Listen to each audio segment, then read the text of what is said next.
मित्रों, यदि आप लोगों की अनुमति हो तो 1-2 मिनट में इस महत्वपूर्ण प्रेस वार्ता को शुरू कर सकते हैं।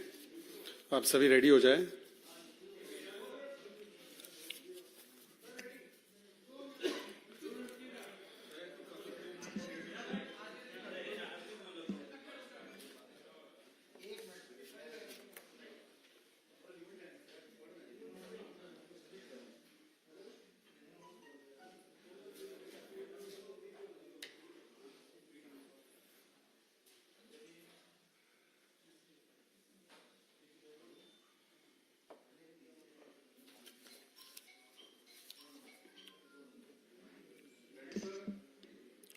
चलिए, हम सब लोग रेडी हैं।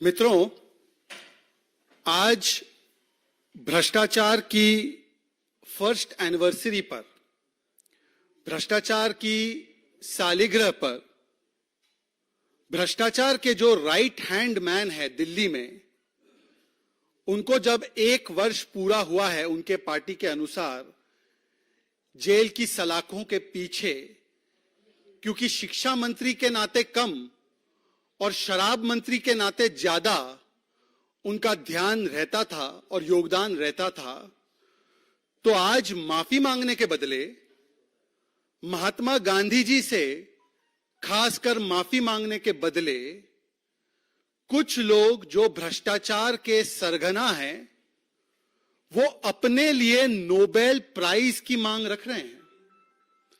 ये विडंबना की बात है कि 1 वर्ष पहले जिन्हें जेल की सलाखों के पीछे कोर्ट ने भेजा था, उनके लिए, उनके कारनामों के लिए अरविंद केजरीवाल भारत रत्न की मांग कर रहे थे। और 1 वर्ष के बाद जब कोई कोर्ट, यहां तक कि सुप्रीम कोर्ट तक, इन्हें राहत देने के बदले कहती है कि शराब घोटाले में 338 करोड़ का मनी ट्रेल है, इसको जरा समझाइए।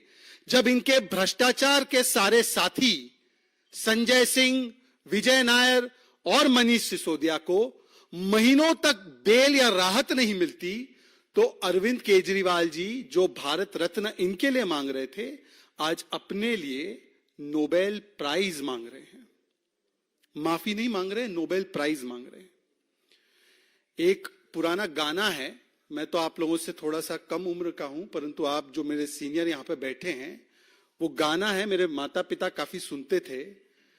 देखो तेरे संसार की हालत क्या हो गई भगवान, कितना बदल गया इंसान।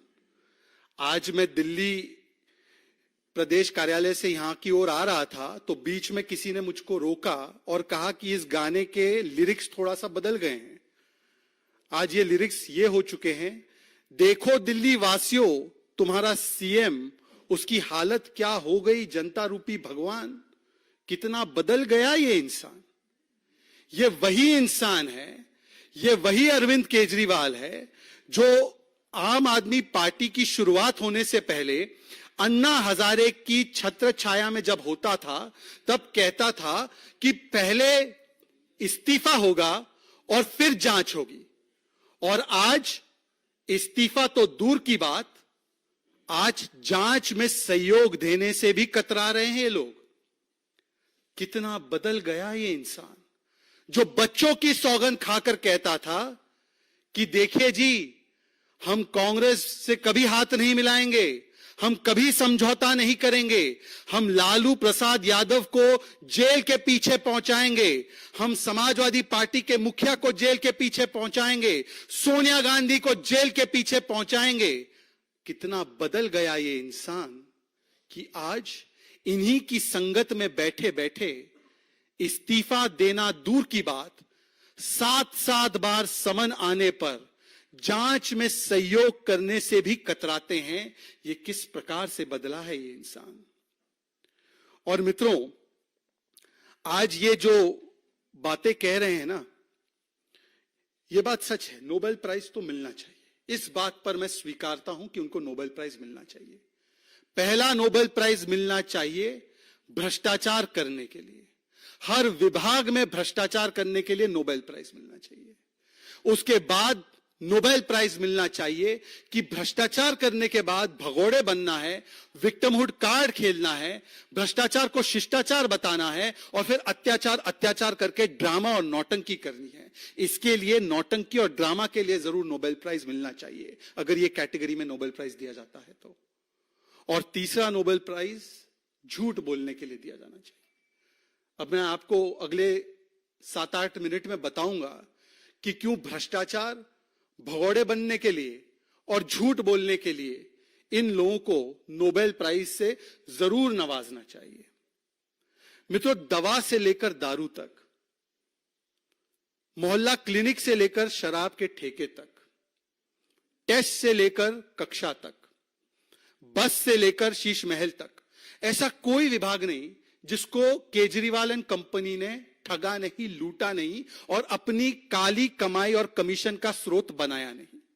इसी मंच पर आपको याद होगा कि कई बार मेरे वरिष्ठ नेताओं को, भारतीय जनता पार्टी दिल्ली से नेताओं को, केंद्रीय मंत्रियों को और मुझे अवसर मिला कि आपको मोहल्ला क्लिनिक में जो लैब टेस्ट के नाम पर घोटाला हुआ, जो घोटाला बस में हुआ, जो घोटाला शीश महल में हुआ, उसमें तो कुछ चैनलों ने प्रमुखता से दिखाने का प्रयास किया तो उनके पत्रकार के साथ क्या क्या बदसलूकी की गई।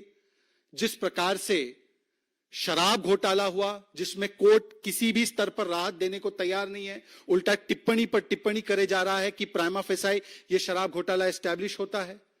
अब इन सारे घोटालों के बाद, और देखिए, शराब के बाद पानी में भी घोटाला, और आज मित्रों मैं आपके सामने किस प्रकार से लगभग 70,000 करोड़ का घोटाला आम आदमी पार्टी कर रही है, उसके कुछ प्रमाण आपके सामने रखना चाहता हूं। 70,000 करोड़ का घोटाला। मित्रों, आज दिल्ली जल बोर्ड, ये दिल्ली जल बोर्ड भ्रष्टाचार, कमीशन खोरी और हर प्रकार के अवैध कारनामों का अड्डा बन चुका है केजरीवाल के नेतृत्व में। अभी हाल ही में आपको याद होगा कि दिल्ली जल बोर्ड के कई वरिष्ठ अधिकारीगण, इनको गिरफ्तार किया गया क्योंकि इनकी इन्वॉल्वमेंट, इनकी संलिप्तता थी एक बड़े स्कैंडल में जहां पर कॉन्ट्रैक्ट्स फर्जी कॉन्ट्रैक्टर्स को दिए जा रहे थे। ऐसे कॉन्ट्रैक्टर्स को दिए जा रहे थे जो उसके लिए किसी भी रूप से क्वालिफाइड नहीं थे और एवज में करप्शन लिया जा रहा था, और करप्शन और कमीशन लेने के बाद वो दिल्ली सरकार के सर्वोच्च लोगों तक पहुंचाया जा रहा था। इसीलिए उनके संरक्षण में लगातार दिल्ली जल बोर्ड के ये सभी लोग इस भ्रष्टाचार को अंजाम दे रहे थे। अब दिल्ली जल बोर्ड के माध्यम से OTS, वन टाइम सेटलमेंट के नाम पर वन टाइम सुपर स्कैम की तैयारी अरविंद केजरीवाल कर रहे हैं। ये वन टाइम सेटलमेंट का हिजाब है, वन टाइम सुपर स्कैम का असली चेहरा है, और ये बहुत बड़ा घोटाला है। देखिए, शराब में भी घोटाला और अब जल में भी घोटाला। मतलब अगर आप देखें तो ग्लास में जो लोग करते हैं सेवन इन चीजों का, अच्छी बात नहीं है, तो शराब और पानी दोनों को लेकर घोटाला है। किसी चीज को छोड़ना नहीं है, 360 डिग्री घोटाला करना है। तो 360 डिग्री घोटाला कैसे करते हैं, अब शराब के बाद पानी में भी घोटाला करने की जो नौबत सामने आई है, इसके बारे में मैं आपको बता रहा हूं।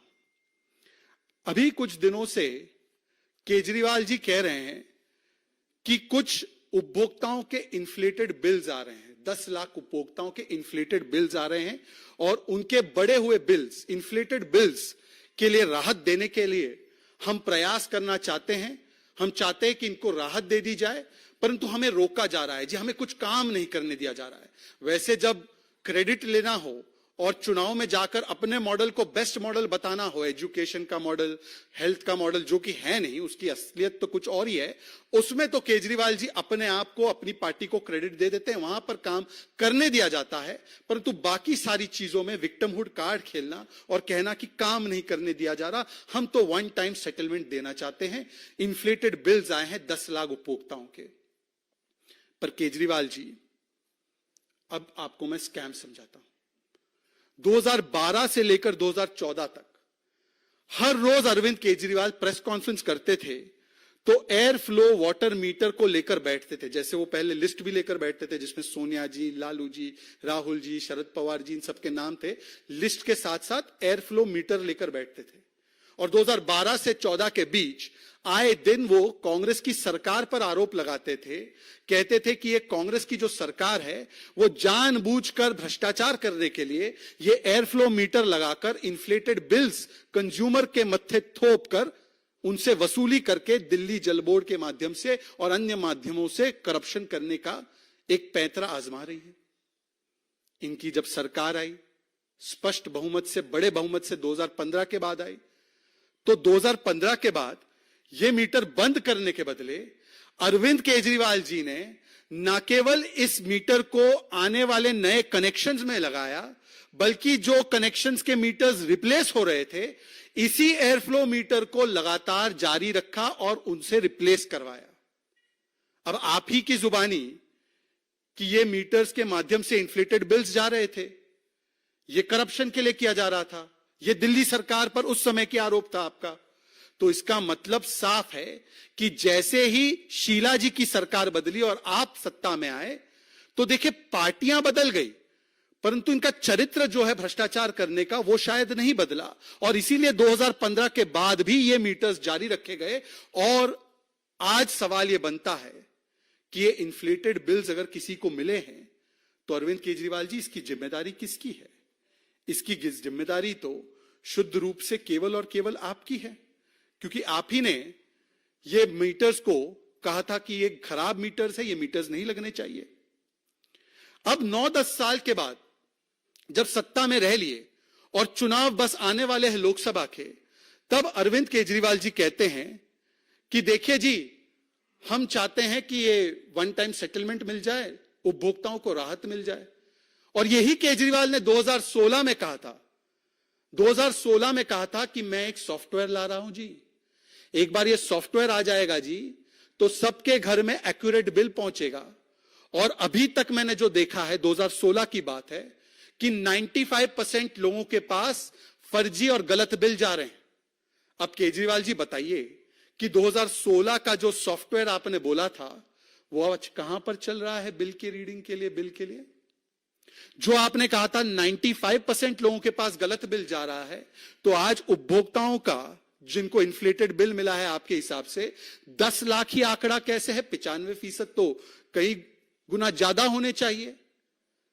आज अरविंद केजरीवाल जी बताइए कि 9-10 वर्षों के बाद साफ पानी देने का जो आपने वादा किया था कि टैप के माध्यम से घर घर तक पानी पहुंचेगा, उस वादे को तो पूरा नहीं कर पाए। इस मीटर को हटाने का जो वादा किया था उसको पूरा नहीं कर पाए। और 9-10 साल के बाद अगर आप इन्फ्लेटेड बिल की बात करते हैं तो ये बिल जनरेट कौन करता है? क्या ये बिल कोई भारतीय जनता पार्टी के दफ्तर से जनरेट हो रहा है, या ये बिल दिल्ली जल बोर्ड ही जनरेट कर रही है?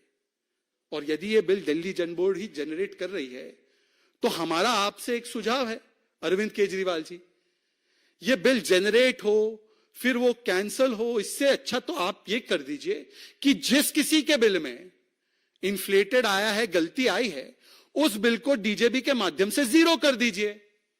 वैसे भी तो 21,000 लीटर तक जब पानी मिलता है और उसके लिए तो कोई बिल नहीं देना पड़ता, आपका ये वादा था, आपकी ये स्कीम थी। ये ओटीएस स्कीम कहां है मुझे नहीं पता, पर यह स्कीम तो थी ना, 21,000 लीटर तक पानी माफ, पानी मुफ्त। तो यदि ऐसा है तो जिनके भी गलत है आप उसको जीरो कर दीजिए, प्रॉब्लम सॉल्व हो गई। पर यह प्रॉब्लम सॉल्व करनी नहीं है, यह उपभोक्ताओं के लिए कोई कंसर्न नहीं है, यह अब भ्रष्टाचार का नया माध्यम ढूंढने का एक तरीका है। मित्रों, आपको मैं एक और चीज के प्रति ध्यान आकर्षित कराना चाहता हूं। 2023 के अंत में हमारे कर्मठ प्रदेश अध्यक्ष वीरेंद्र सचदेवा जी ने और हमारे बाकी के नेताओं ने एक एसटीपी टेंडर स्कैम के बारे में भी दस्तावेज सार्वजनिक पटल पर लाने का काम किया था और संभवतः उसको बाकी अथॉरिटीज के पास भी पहुंचाने का काम किया। हजारों करोड़ों का उसमें स्कैम हुआ। ऐसे एक नहीं, कॉन्ट्रैक्ट देने दिलवाने में दिल्ली जल बोर्ड के माध्यम से हजारों हजार करोड़ का स्कैम हुआ है। और इन तमाम स्कैम्स को इस प्रकार से फंड करने के लिए ताकि इन कॉन्ट्रैक्टर्स को जिनको ये अवैध तरीके से कॉन्ट्रैक्ट दिलाए गए हैं, जिनको ये अवैध तरीके से कमीशन के बेसिस पर दिए गए हैं, इन तक किसी प्रकार से पैसा पहुंचाया जाए, इसके लिए ये पूरी कवायद है। मैं आपको बताना चाहता हूं और आप जानकर शौक हो जाएंगे, चौंक जाएंगे कि जो केजरीवाल जी कहते हैं कि मैंने सारी चीजों को ठीक कर दिया है, मैंने रेवेन्यू दिल्ली सरकार का सरप्लस में लाने का काम किया है। यदि आपने दिल्ली सरकार का सरप्लस रेवेन्यू कर दिया है तो पिछले 10 वर्षों में दिल्ली जल बोर्ड का रेवेन्यू सरप्लस में क्यों नहीं हुआ? आज दिल्ली जल बोर्ड पर जो कर्जा 20,000 करोड़ से कम का था, 2021-22-23 आते आते दिल्ली जल बोर्ड पर 80,000 करोड़ का कर्जा है। नोट कीजिए, जो कर्जा मात्र 20,000 करोड़ का पहले था, वो कुछ वर्षों में बढ़ते बढ़ते बढ़ते बढ़ते, मतलब कि हर वर्ष दिल्ली जल बोर्ड का नुकसान होते होते होते होते, पिछले वर्ष भी अगर आप देखेंगे तो 1,000 करोड़ से ज्यादा का नुकसान हुआ है, वो आज 80,000 करोड़ का डेट है। ये तो कहते हैं ना कि हमने सब कुछ ठीक कर दिया जी, रेवेन्यू सरप्लस हमने सरकार के बजट को कर दिया जी, हालांकि दिल्ली का सरप्लस रेवेन्यू ही था, परंतु ये कहते हैं, क्लेम करते हैं। तो दिल्ली जल बोर्ड का, जबकि नेतृत्व दिल्ली जल बोर्ड का या तो उनके स्वयं के हाथों में रहा है या उनके चहेते मंत्रियों के हाथों में रहा है, राघव चड्ढा से लेकर सौरभ भारद्वाज इनके हाथों में रहा है, तो आज तक इसको ठीक क्यों नहीं कर पाए? ये ठीक इसलिए नहीं कर पाए, ये इसलिए घाटे में है दिल्ली जल बोर्ड, क्योंकि बार बार दिल्ली जल बोर्ड के माध्यम से एसटीपी टेंडर प्लांट का हो या अलग अलग इस प्रकार के कॉन्ट्रैक्ट हो, उन कॉन्ट्रैक्ट्स की असली कीमत मानो 100 करोड़ है तो उसको इन्फ्लेट करके 500 करोड़, 600 करोड़, 700 करोड़, 1000 करोड़ करके अपने चहीते कॉन्ट्रैक्टर को दिलवाना, बीच में घूस लेना और दिल्ली की जनता के पैसों के माध्यम से ये दिल्ली जल बोर्ड के घोटाले में दिल्ली जल बोर्ड के नुकसान की भरपाई करने का ये एक sophisticated one time super scam का स्कीम है। समझिए इस बात को, ये कोई जनता के लिए नहीं है। जनता के लिए होता तो पिछले वर्ष करते, जनता के लिए होता तो उससे पिछले वर्ष करते। आज क्यों कर रहे हैं? क्योंकि चुनाव आने से पहले, आप शराब मॉडल याद कीजिए, जैसे ही चुनाव आ रहा था तो त्वरित शराब की पॉलिसी में चेंजेस किए गए, शराब घोटालेबाजों के साथ डील की गई, उनके तरफ से कमीशन कलेक्ट करने के लिए संजय सिंह से लेकर मनीष सिसोदिया से लेकर विजय नायर, ये सभी लोग आ गए और वो पैसा आया, चुनाव में लगा, पंजाब के चुनाव में, गुजरात के चुनाव में, बताइए महात्मा के प्रदेश के चुनाव में इसका इस्तेमाल किया गया। और आज वही मोडस ऑपरेंडी है। जैसे ही चुनाव आ रहे हैं, कॉन्ट्रैक्टर्स का दबाव आ रहा है, जी हमने तो दे दिया था आपको कमीशन, हमारा पैसा क्लियर करवाओ, हमने आपको हजारों करोड़ रुपए कमीशन दे दिए हैं, हमें जल्द से जल्द ये जो कॉन्ट्रैक्ट हमने लिया था उसके पैसे दिलवाओ। तो इस चक्कर में दिल्ली जल बोर्ड, जिस पर 80,000 करोड़ का कर्जा है, जिसके पास अब पैसे नहीं है, तो दिल्ली सरकार के बाकी पैसे उसमें ट्रांसफर हो जाए और वो ट्रांसफर करके जेबें भरी जाए कॉन्ट्रैक्टर्स की और कमीशन बड़े पैमाने पर और भी खाया जाए चुनाव से पहले। अन्यथा मैंने आपको एक सुझाव दिया है कि सारे जो बिल जनरेट हुए, मैं तो कह रहा हूं 10 लाख क्यों, सारे जो बिल जनरेट हुए उसको जीरो कर दीजिए। सॉफ्टवेयर जो लाने वाले थे वो सॉफ्टवेयर ले आइए। नियत साफ पानी की नहीं है, नियत केवल और केवल सफाई करनी है तिजोरी की। ये तिजोरी की सफाई का मोडस ऑपरेंडाई है, साफ पानी का मोडस ऑपरेंडाई नहीं है, और ना ही उपभोक्ताओं को राहत देने का मोडस ऑपरेंडाई है। इसीलिए आज मैं कुछ स्पेसिफिक सवाल पूछना चाहता हूं केजरीवाल जी से इस विषय पर, और आगे के फिर विषय पर कुछ सवाल रखना चाहता हूं। केजरीवाल जी, 2016 वाला सॉफ्टवेयर कहां है? Kejriwal ji, air flow water meter के इस्तेमाल को बंद क्यों नहीं किया आपने? केजरीवाल जी, 95% कंज्यूमर्स को अगर ये समस्या है तो इनका आंकड़ा 10 लाख क्यों है? केजरीवाल जी, आप कह रहे हैं कि कोविड काल में, अभी उनका आपने सुना होगा, तो कोविड काल से इन्फ्लेटेड बिल्स आ रहे हैं, तो अगर कोविड काल से है तो 2012 तक के बिल से अब आप क्यों चाहते हैं कि वेव कर दिया जाए? कोविड तो 2020-21 की बात है, तो बिल्स वहां से वेव करने की बात करते, आप तो 2012 से बात कर रहे हैं। ये ऐसा क्यों? इसका मतलब लक्ष्य कुछ और है।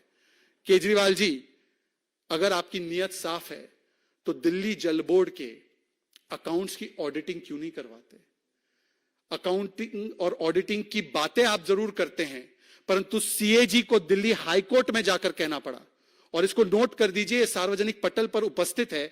सीएजी ने दिल्ली हाईकोर्ट से कहा कि अरविंद केजरीवाल और उनकी सरकार डीजेबी के अकाउंट्स उनको मुहैया नहीं करवा रही है। उनको लगातार कहने के बाद भी अकाउंट्स नहीं दिए जा रहे हैं, जिसकी वजह से वर्षों से सीएजी ऑडिट नहीं हो पा रही है। और क्योंकि अगर सीएजी ऑडिट हो जाएगी तो जो भी मैंने अभी कहा है कि इन्फ्लेटेड कॉन्ट्रैक्ट्स दिए गए हैं, अपने रिश्तेदारों को, अपने दोस्तों को, अपने साथियों को कमीशन की एवज पर इलीगली कॉन्ट्रैक्ट्स दिए गए हैं, वो सारा का सारा सच जो है वो बाहर आ जाएगा। और ये बात बाहर ना आए परंतु एक कॉन्ट्रैक्टर्स को पैसा चला जाए, इसके लिए ये नया माध्यम है भ्रष्टाचार करने का।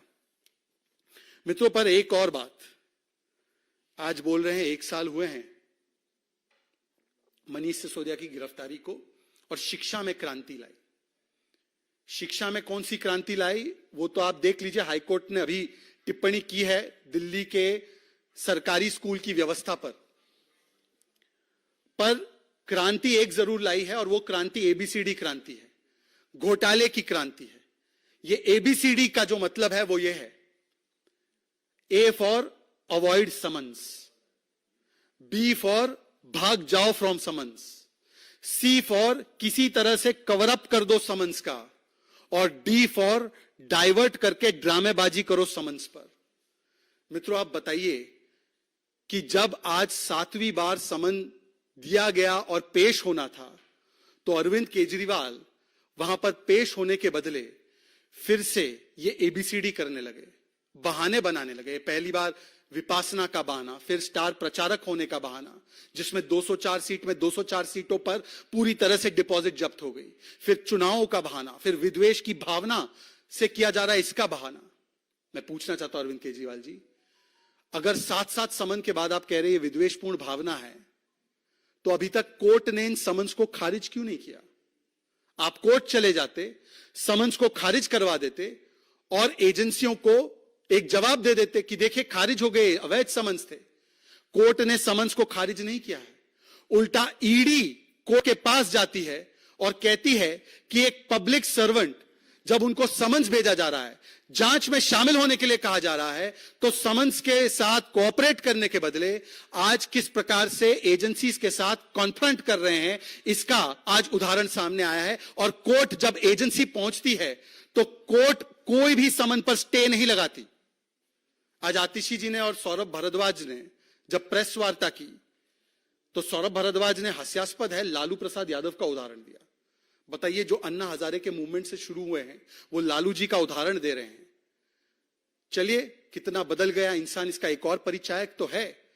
पर सौरभ भारद्वाज कह रहे हैं, आतिशी कह रही है कि इतनी जल्दबाजी क्या है, कोर्ट गए हैं, कोर्ट में मामला है, कोर्ट जाने के बाद एक और समन क्यों भेजा जा रहा है? मान्यवर, यह बताइए कि क्या कोर्ट ने किसी भी प्रोसीडिंग पर स्टे लगाया है? कोर्ट ने तो आपको नोटिस जारी किया यह कहते हुए कि आप जांच में शामिल क्यों नहीं होते। यदि आपको इतना सम्मान है और कोर्ट की बात आज आप कर रहे हैं, तो इसी कोर्ट्स ने, सुप्रीम कोर्ट ने कहा कि मनीष सिसोदिया को बेल नहीं मिलेगी, इसी हाई कोर्ट ने कहा संजय सिंह को बेल नहीं मिलेगी, विद्वेष की भावना से कोई कार्रवाई नहीं हो रही, ये ऑन रिकॉर्ड कहा है। लोअर कोर्ट ने कहा है 338 करोड़ का मनी ट्रेल कहा है। आतिशी कहती है 1 रुपए का ट्रेल नहीं मिला, 338 करोड़ का मनी ट्रेल मिला है, यह सुप्रीम कोर्ट ने माना।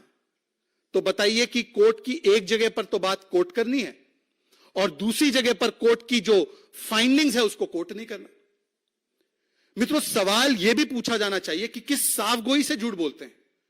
आतिशी जी का दूसरा तर्क यह था कि जो भी कार्रवाई हो रही है पीएमएलए कानून में बदलाव करके केवल ईडी की कार्रवाई हो रही है। मित्रों, मैं आपके समक्ष एक बहुत महत्वपूर्ण चीज रखना चाहता हूं, आपका ध्यान आकर्षित कर रहा हूं, सभी जो यहां पर बैठे हैं।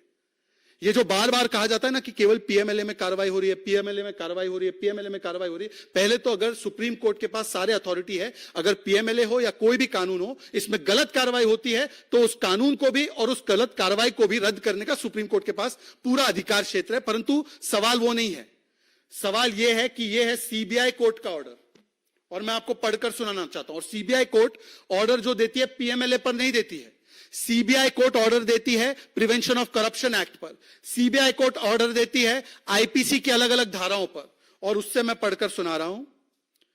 यह सीबीआई कोर्ट का जो हाई कोर्ट ने भी कंफर्म किया, The payment of advance kickbacks of around 90 to 100 crore rupees was meant for him matlab Manish Sisodia, and his other colleagues in JNTCD. And 20 to 30 crore rupees of the above have been found to be routed through co-accused Vijay Nair, etc., etc., etc.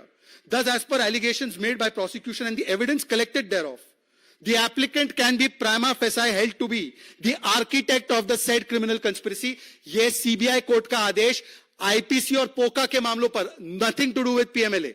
कोई PMLA का लेना देना नहीं. अब बताइए आतिशी जी, अभी आपने 2 घंटे पहले 1 घंटे पहले जब प्रेस की है, उन्होंने कहा ये सारे केस पीएमएलए के जी, इसलिए वो बेल नहीं मिल पा रही है. ये तो नहीं है. और बाकी सब तो छोड़िए, आप तो कहते हैं ना भ्रष्टाचार के प्रति हमारा जीरो टॉलरेंस है. लालू जी तो 4 बार कन्विक्टेड है मान्यवर. लालू जी 4 बार कन्विक्टेड है. तो जब लालू जी 4 बार कन्विक्टेड है, अब तो कोई सवाल नहीं बचता किसी विद्वेष की भावना का. तो बताइए, 4 बार कन्विक्टेड व्यक्ति के साथ बैठकर आप अपने आप को कट्टर ईमानदार कह रहे हैं.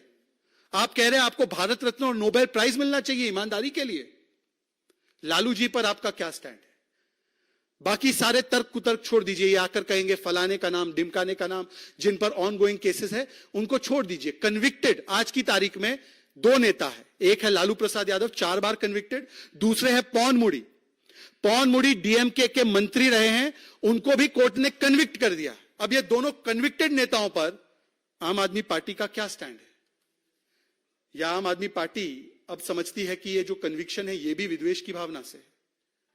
आम आदमी पार्टी जब कहती है कि विद्वेष की भावना से ईडी सीबीआई कार्रवाई करती है, तो अब क्योंकि निकाह मुकम्मल हो चुका है इनका, अभी अभी आपने देखा है दिल्ली में निकाह, राजनीतिक निकाह इनका मुकम्मल हो चुका है. हालांकि ये निकाह मुकम्मल होने के बाद भरूच से और पंजाब में तो 3 तलाक चल ही रहा था इनका, परंतु क्योंकि दिल्ली में निकाह मुकम्मल हो चुका है, तो आज मैं पूछना चाहता हूं कि जिस कार्रवाई को ये विद्वेषपूर्ण कार्रवाई बताते हैं, सुनिए इस बात को. ये इनके ही नए नए साथी ने कहा है. मामला है ये, शिक्षा का मामला नहीं है. शराब की बात हो रही है, शिक्षा पर छुपने का काम मत कीजिए. ये गलत है, ये सर्वथा पाप है.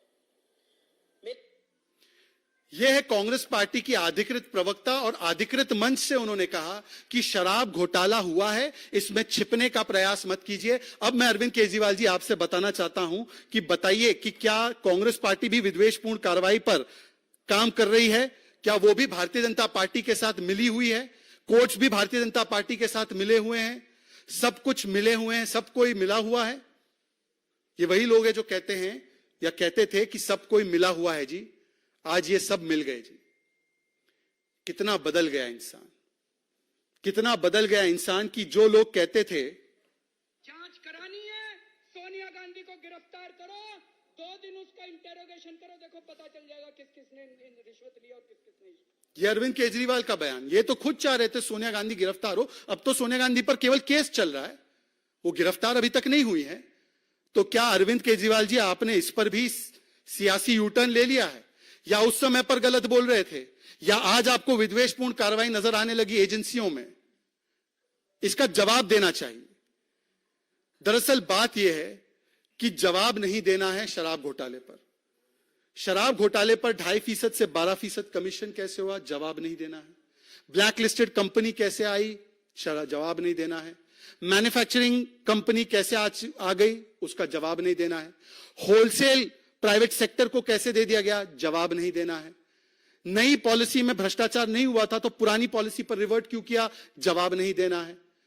हजारों करोड़ रुपए का मुनाफा शराब घोटालेबाजों की जेबों को भरने के लिए क्यों दिया गया? जवाब नहीं देना है. इसलिए ड्रामा करना है, ध्यान भटकाना है, और किसी भी तरीके से अपने आप को विक्टिमहुड कार्ड खेलकर बचाने का प्रयास करना है. मित्रों, यह मॉडल है, और इसलिए आगाह होना जरूरी है कि एक और नए स्कैम की शुरुआत, दवा के बाद दारू और दारू के बाद पानी का स्कैम करने का ये जो पूरा मॉडल है वो आज सामने आपके आ चुका है. उम्मीद है कि जो स्पेसिफिक सवाल हमने पूछे हैं उनका कम से कम एक बार कम से कम आम आदमी पार्टी के लोगों की तरफ से जवाब आए. मित्रों, इस बीच एक और डेवलपमेंट हुई है जिसके बारे में एक टिप्पणी करना जरूरी है. अभी अभी आपने देखा होगा कि जो पश्चिम बंगाल में हाईकोर्ट की तरफ से बेहद सख्त टिप्पणी और सख्त लहजे में पश्चिम बंगाल की सरकार, जिसको मैं कहता हूं निर्ममता वाली सरकार, उसको फटकार लगाते हुए शाहजहां शेख को गिरफ्तार करने के लिए सीधे सीधे कहा गया। आज एक बात स्पष्ट है कि जो सरकार दावा करती थी, तृणमूल कांग्रेस की सरकार, ममता दीदी की सरकार, की ये मां माटी मानुष की सरकार है, ये मां माटी मानुष नहीं, ये बम ब्लास्ट और बलात्कारी बचाओ की सरकार है। ये बम ब्लास्ट और बलात्कारी बचाओ का कार्यक्रम इस प्रकार से चलता है कि विधानसभा में खड़े होकर शाहजहां शेख, जो एक व्यवस्थित और सिस्टमैटिक शारीरिक शोषण का एक संस्थागत नेटवर्क चलाते हैं, जिसमें ज्यादातर प्रताड़ित की जाने वाली कम उम्र की हिंदू महिलाएं हैं, अनुसूचित जाति जनजाति से आने वाली महिलाएं हैं, उसके बचाव में ममता बनर्जी से लेकर अभिषेक बैनर्जी से लेकर तृणमूल कांग्रेस का रैंक एंड फाइल, यहां तक कि उनके प्रवक्ता यह भी कह देते हैं कि रेप का फुटेज कहां है, यहां तक कि उनके प्रवक्ता यह भी कह देते हैं कि ये जो महिलाएं हैं ये बीजेपी की एजेंट है, आरएसएस की एजेंट है, ये एक्टर्स है, ये स्क्रिप्टेड है। इस प्रकार की ओछी टिप्पणियां विक्टिम्स पर करना, आज कोर्ट ने जो टिप्पणियां की है, कोर्ट ने जो फाइंडिंग और आदेश दिया है, मुझे लगता है कि तृणमूल कांग्रेस नहीं, टीएमसी की सरकार आज तानाशाही मुझे चाहिए और तालिबानी मानसिकता एंड कल्चर वाली सरकार बन चुकी है। तानाशाही मुझे चाहिए इसलिए कहता हूं क्योंकि जब इन महिलाओं के विषय में कोई पत्रकार आवाज उठाता है तो उस पत्रकार को गिरफ्तार कर दिया जाता है। अगर इन महिलाओं के विषय में कोई फैक्ट फाइंडिंग टीम, जिसमें सीनियर जजेस, जिसमें सीनियर एडवोकेट्स जाते हैं, उनको रोक लिया जाता है, उनको अरेस्ट कर लिया जाता है। लॉकेट चैटर्जी से लेकर सुकांता मजुमदार जी जाते हैं, उनको अरेस्ट, डिटेन, मारपीट कर दी जाती है। कार्यकर्ता जाते हैं, उनको रोक लिया जाता है, अवैध तरीके से 144 लगा दिया जाता है। और महिलाएं यदि उनके बारे में बोलती है, जो महिलाएं पीड़ित है, तो उनको भी धमकाने का, डराने का प्रयास किया जाता है। परंतु शाहजहां पर कोई आंच ना आ पाए, शाहजहां गिरफ्त में ना आ पाए, इसीलिए 50 से अधिक दिनों तक शाहजहां शेख को स्टेट स्पॉन्सर्ड प्रोटेक्शन और स्टेट सैंक्शन से उसको पेट्रोनेज देने का जो काम किया गया है, आज इस काले कारनामे और इस काले कर्मों पर हाई कोर्ट की एक बड़ी फटकार लगी है और हम इसका स्वागत करते हैं। पर यह पहली बार थोड़ी है। हाई कोर्ट ने इससे पहले भी, जब 2021 में पोस्ट पोल वायलेंस में महिलाओं को निशाना बनाते हुए बलात्कार किया गया था टीएमसी के काडर के द्वारा, तब भी हाई कोर्ट ने कहा था ये रूल ऑफ लॉ नहीं, लॉ ऑफ द रूलर बन चुका है। जब हाई कोर्ट ने अलग अलग मामलों में संज्ञान लेते हुए, रेप के मामलों में किस प्रकार से पश्चिम बंगाल की पुलिस महिलाओं के साथ नहीं बल्कि बलात्कारियों के साथ खड़ी है, इसका प्रमाण दिया, तब भी ममता बनर्जी जी ने ममता नहीं दिखाई। हमें याद है सुप्रीम कोर्ट तक महिलाएं पहुंची उनके दर्द को लेकर, परंतु निर्ममता वाली सरकार, उन पर एक टिप्पणी करना तो दूर, उनके समर्थन में खड़े रहना तो दूर, आज एक सेकुलर संरक्षण दिया जा रहा है शाहजहां शेख को। और सेकुलर संरक्षण केवल ममता दीदी का नहीं है, सेकुलर संरक्षण केवल तालिबानी माइंडसेट एंड कल्चर वाली पार्टी का नहीं है, यह सेकुलर संरक्षण पूरे इंडी अलायंस की ओर से दिया जा रहा है। कल्पना कीजिए, पत्रकारों के अधिकारों पर, संवैधानिक अधिकारों पर, बोलने पर और महिला उत्पीड़न पर हाथरस से लेकर भारतीय जनता पार्टी के शासित में जब भी कोई ऐसी अप्रिय और दुर्भाग्यपूर्ण घटना हुई तो डेलीगेशन और वल्चर टूरिज्म करने के लिए जो पहुंच जाते थे, प्रियंका वाड्रा, राहुल गांधी, अरविंद केजरीवाल, उनके नए नए राज्यसभा पहुंचे हुए साथी, आज उनके तरफ से एक ट्वीट नहीं आ पा रहा है, एक शब्द नहीं वो बोल पा रहे हैं और लगातार हाईकोर्ट बोल रहा है। तो आज तो सवाल यह भी बनता है कि ऐसी कौन सी मजबूरी है प्रियंका वाड्रा जी, ऐसी कौन सी मजबूरी है इंडी अलायंस के तमाम नेता कि आप लोग नहीं बोल पा रहे। कुछ एकाध लोग बोल पा रहे हैं, परंतु जो बाकी के डेलीगेशन बनाकर जाने वाले, वल्चर टूरिज्म करने वाले लोग कब जाएंगे संदेश खाली की महिलाओं के पास? प्रियंका जी, यह भी सवाल बनता है। इसके अतिरिक्त कोई और सवाल हो आपके तो प्लीज पूछिए।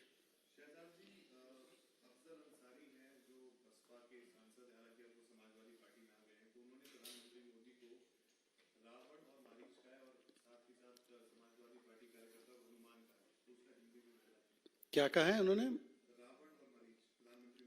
और देखिए, सबसे पहले तो हालांकि ये टिप्पणी निंदनीय है, परंतु एक बात अच्छी है कि जो लोग रामचरितमानस को जलाने की, रामचरितमानस के विषय में क्या क्या टिप्पणियां करते थे, जो प्रभु श्री राम के अस्तित्व को नकारते थे, राम भक्तों पर गोलियां चलाते थे, आज उनको भी इस प्रकार के एग्जाम्पल्स देने पड़े हैं। तो वो कहते हैं ना कि कुछ लोग रोम रोम करते करते आज राम राम करने लगे हैं। कम से कम एक इसमें शुभ संकेत तो है, परंतु मैं पूछना चाहता हूं कि इसमें कोई हैरानी की बात आपको महसूस होती है?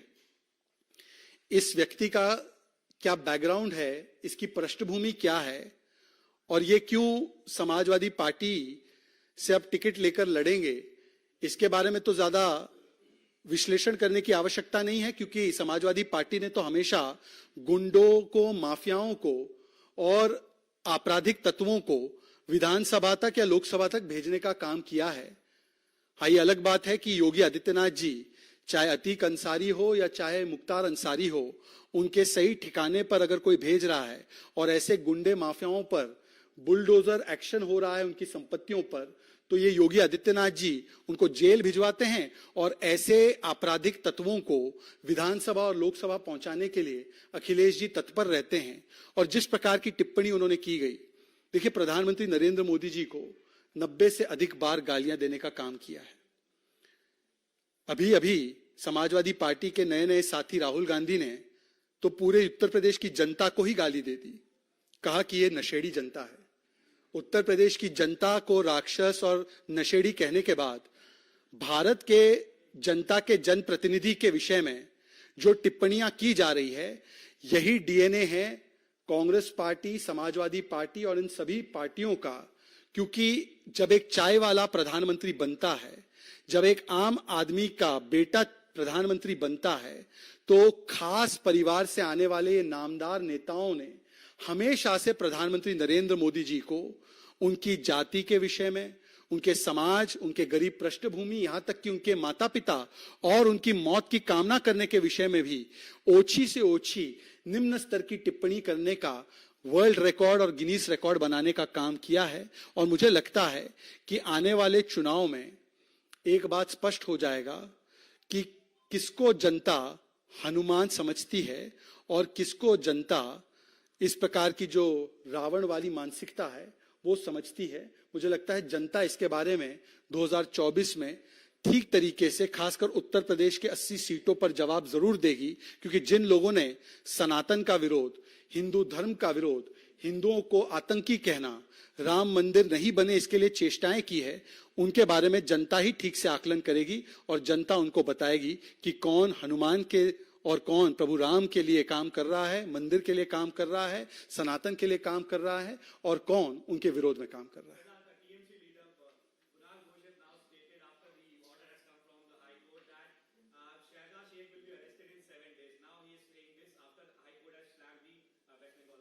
I think this statement by Kunal Ghosh, which you are quoting, Mohit, is a testimony that Shahjahan Sheikh is very much in the presence of TMC leaders.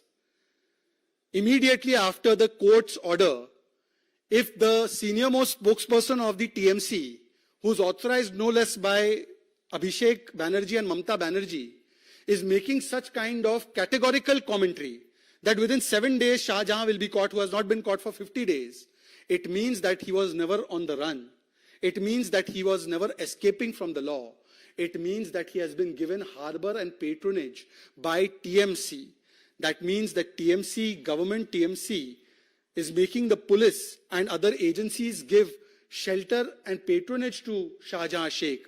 But on the other hand, they are arresting journalists, they are arresting Karyakartas, they are arresting fact-finding panel members who are going to stand in solidarity with the women of Sandesh Khali. This is an admission. ये एक प्रकार से एक मान्यता है, ये माना है उन्होंने कि शाहजहां शेख को ममता बनर्जी के तहत, ममता बनर्जी की सरकार के तहत राज्य प्रायोजित संरक्षण और राज्य प्रायोजित उनको प्रोटेक्शन दिया जा रहा है। यह सबसे बड़ा प्रमाण कुणाल घोष ने आज प्रस्तुत किया है और इसीलिए मैं कहूंगा कि हाईकोर्ट के आदेश का सम्मान करते हुए 7 दिन नहीं 7 घंटों के भीतर तृणमूल कांग्रेस की सरकार और पुलिस को तुरंत प्रभाव से उस शाहजहां शेख को कानून के हवाले कर देना चाहिए, जेल में भेजना चाहिए और संदेश खाली की महिलाओं को न्याय दिलाने के लिए कदम उठाने चाहिए।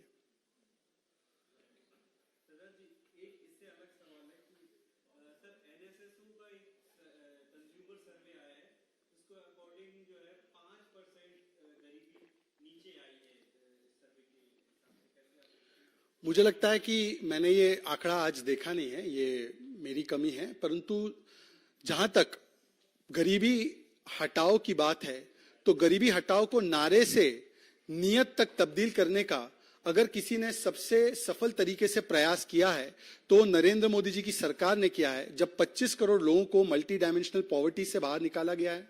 इसका प्रमाण आपको अलग अलग रिपोर्ट से तो मिला ही है, परंतु आज जब प्रति व्यक्ति आय दुगनी हुई है, जब हम देख सकते हैं कि 4.5 करोड़ घरों तक पक्के घर पहुंचे, लोगों तक घर पहुंचे हैं, 11 करोड़ से अधिक लोगों तक शौचालय पहुंचे हैं, जहां पर लोगों के पास नल से जल नहीं था वहां पर 12 करोड़ नल से जल के कनेक्शन पहुंचे हैं।